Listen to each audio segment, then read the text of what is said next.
I want to introduce you to a little game that I call the Friendly Franklin. Now, this is a powerful, powerful tool in changing our psychology about money.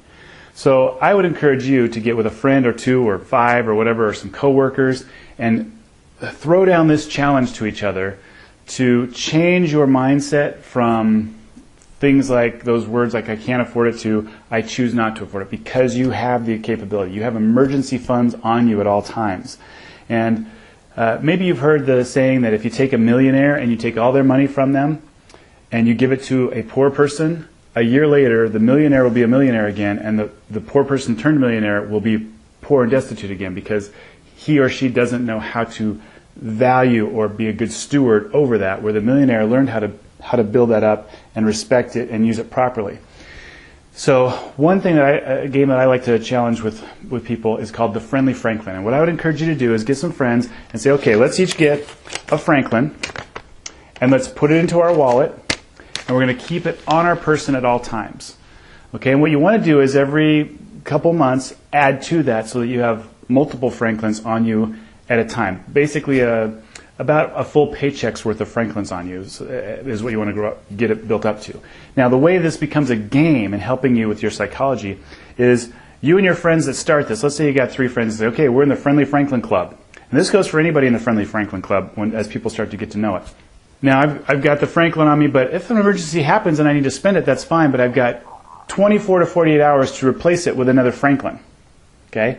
Because as you carry that on you, it's going to start attracting more funds to you. Now, this may seem really weird, but it's all up here. It's all upstairs, folks.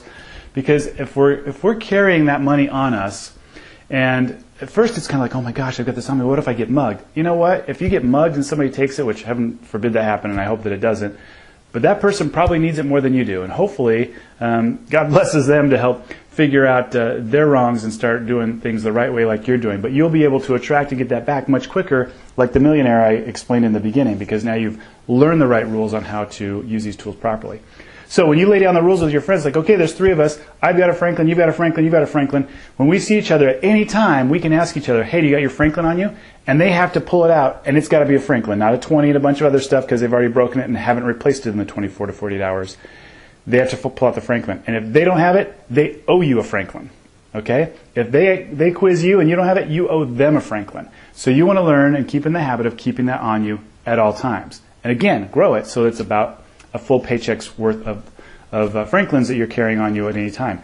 And then anytime you go into a store and you're like, ooh, I really want that, you can afford it. You just choose not to, because you're going to start being a wise steward of that tool, the money that you have. You see somebody in need, you can give it to them and replace it within that 24 to 40 hours, and voila, you will start seeing that abundance start to flow to you and through you because of that simple changing of the mindset of abundance mentality. Again, a powerful tool to help with that, the Friendly Franklin Challenge. Good luck.